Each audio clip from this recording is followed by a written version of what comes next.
Kokrajhar district अल बड' एक्स volunteer फर्सनि दिनै मोनसे जथुम्मा जादों हालां बाजार गेवलां फिल्डआवहाय।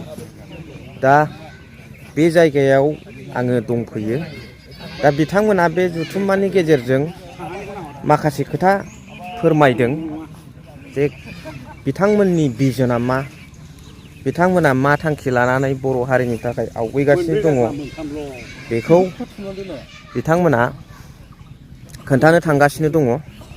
दा बेखौनो अल बड' एक्स भलन्टियार फर्सनि सासे गोख्रों दैदेनगिरिनि खुगानिफ्राय नोंथांमोना खोनासंनानै लादो आरो भिडिअखौ जोबजासिम नायलांनानै कमेन्ट हरबानो जाबाय। जोङो दुखु मोननांगोन, जोंहा माखासे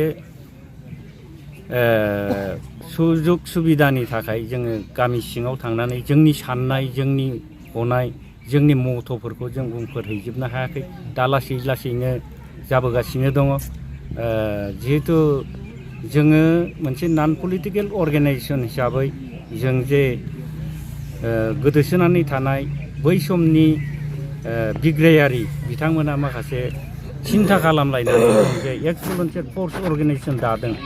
बे दानायनि मेन उद्देश्यआ जाहैबाय सेपारेट स्टेट क्रिएसन।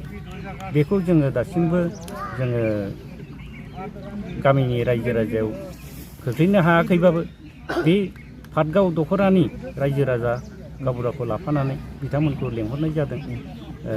दिनै जोङो सुजुग सुबिदा मोनदों बिथांमोननो जोंनि साननाय, जोंनि हनाय बे हाबाफारिखौ जोङो दिनैनि गेजेरजों जों रायजो राजानो फोरमायहरनो मोननानै जों जोबोद मोनगोन हिसाबै जों जोबोद गोजोननाय मोनदों आरो बाहागो लानो खावलायबाय। जाहाथे नैबे जोंनि दिनैनि बे गेवलां मेलाव पाटगाव दख'रा, जोंनि साखाथि फाखाथि सिम्बोरगाव दख'रा आरो ओरैहाय जाहारबारि बिसमुरि बिथांमोना जाहाथे जोंनि नैबे गेवलां मेलाव फैनानै जोंनि साननाय हनायखौ खोनासंफैनानै जाहाथे नोंथांमोननि हेफाजाब मदद मोननानै जोंनि दिनैनि गेवलां मेला जाहाथे जाफुङो, नोंथांमोनखौ अल बड' एक्स भलन्टियार फर्स जानानै नोंथांमोनखौ गुरै खावलायहरनाय जाबाय।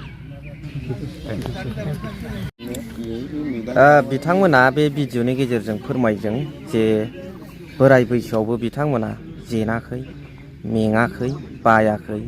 बिथांमोना मेन स्ट्रेस होदों बड'लेण्डखौ, आलादा रायजो बड'लेण्डखौ। दा बेखौनो बिथांमोना बर' हारिनि थाखाय जोबोद गोख्रों मोनसे बड'लेण्डखौ मोननो थाखाय आरो इयुन जोलैखौ थुलुंगाखां होनो थाखाय बिथांमोना नाजादों। आरो बेखौ दिनैनि बे प्रग्रामनि गेजेरजों बिथांमोना फोरमायदों जे समग्र बर' जाथिनि थाखाय बड'लेण्डआ जे मोनसे जोबोद गोनांथार आरो बेखौ मोननो थाखाय बिथांमोना नारा नाथा नाजादों। बेखौ दिनैनि भिडिअनि गेजेरजों नोंथांमोना नुनो मोनबाय। स' मा सानो रायजो राजाफोर कमेन्ट्सनि गेजेरजों फोरमायहरबानो जाबाय। थेंक इउ भेरि माच फर वाचिं। लाभ इउ।